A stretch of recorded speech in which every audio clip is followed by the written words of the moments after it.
very powerful theme that resonates deeply with my journey as an athlete, the concept of synapse. So you must be wondering, what is the synapse? Seems like a very fancy word. So synapse is, in scientific terms, it's a connection between two neurons which enables flow and growth.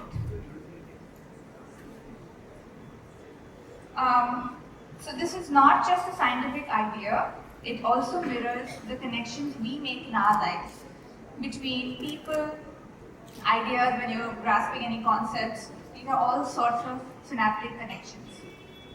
So I'm going to begin about how I got into my sport, because it's a very common question people ask me is, how did you get to know about shooting? Because people find it very intriguing of how somebody could pick a sport which is rarely known by people. So my journey actually begins with my dad, because he's a sportsman and he is a professional rally driver, and even his sport is a pretty rare one to pick.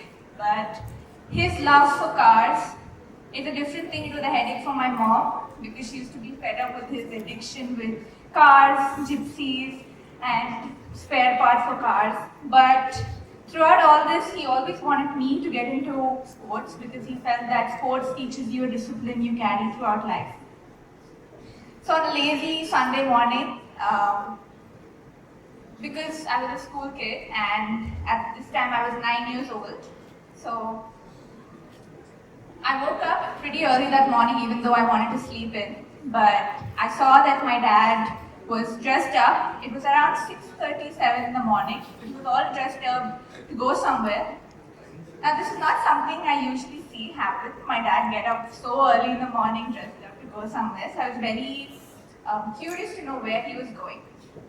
So I got to know that he's going to watch a sport called shooting that his friend invited him to watch. And I annoyed him and I told him that I wanted to tag along with him. So we drove down to Gachibowli, where they have a shooting range. I think that's one of the only shooting ranges we have in Hyderabad, with all the ranges, 10 meters, 25 and 50. And that was my first glance at shooting. I saw all these people dressed up in very professional attires, with rangers, caps, and their shotguns. And obviously, because I was small, they had given me, headphones, because you have to wear headphones on the range. And it was a very loud sound, and it I instantly fell in love with the sport. So giving a little background about me, I played many other sports apart from shooting before I got into it, because my dad always wanted me to pick some of the other sports. So every summer we would go and we would pick. I would keep changing, because I hated endurance. I hated running around and doing cardio. That was not at all my thing. But when I saw shooting, that really picked up. The most interesting thing I found out about the sport was, which is my perspective, I didn't know back then. I thought, wow, you have to just stand and shoot with guns. You don't need to do anything else. You just have to pick up a gun and you have to shoot. Well, little did I know that's not at all what shooting is. There's so much more to it. So yeah, that's how I got into my sport, and I've been into this for over 10 years. But what I want to tell is, the reason why I got into sports was because even though my dad was so crazy about it, there's something about him that he was so committed to his excellence that I think it ignited my own passion in sports. And this was the first synapse that was established in my life, which inspired me to pick up something. And so yeah, I took up the sport and I'm into the sport for over 10 years. And over these 10 years, I've come to appreciate all these little synaptic connections that I have made in my life.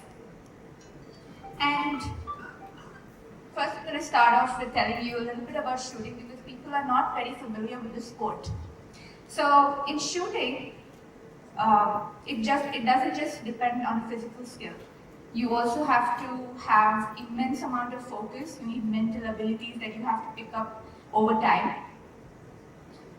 So from the time you take an aim till you release a shot, it takes a very powerful connection between your mind and your body to perform at your best.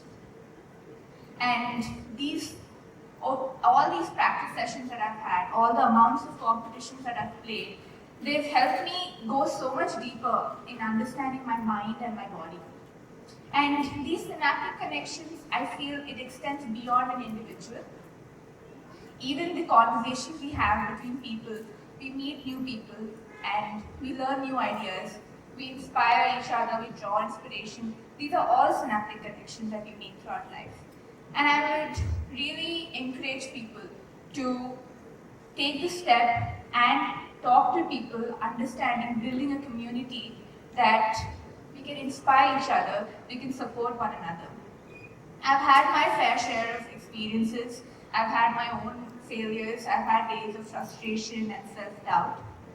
But what I've come to realize is, and this is something I always say in any interview, if anything people ask me to give an inspiration talk, is that I've had so many setbacks personally, and when I look back at it, I feel these are building blocks for me because they've taught me so much, they've helped me grow as an athlete and as a person. And if I never had them, I wouldn't ever be able to know what were my weak points in my sport.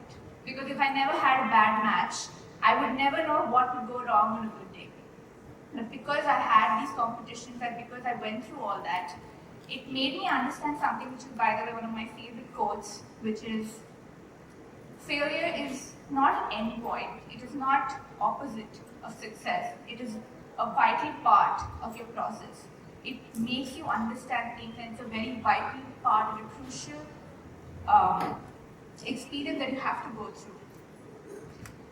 In my field, which is sports, it is very easy for especially athletes in individual sports. Now, individual sports are very different compared to team sports like football or cricket. In an individual sports, it's you who you're competing with, and you are the only person who are responsible for your win or your loss. So it's very easy to feel alone and isolated. But if we make an effort to make connections with people, it can be through simple acts like a small conversation, or you can share your shared experiences. You can talk about anything, but just make a connect. Because when you do this, you are building a community not just for yourself, but even for people. Because you are making them feel belonged. And the sense of belonging, I feel, is so crucial for our well-being. It lets us know that we are not alone in our journeys. So I urge you all to just reflect and think about the connections you all made in your lives. And I want you to embrace how all these synaptic connections have helped you personally grow in your life and how they've inspired you in so many other ways. Because I feel we don't often think how much of an influence other people make in our lives. It can be a conversation with your teacher, your fellow classmates, teammates, anybody.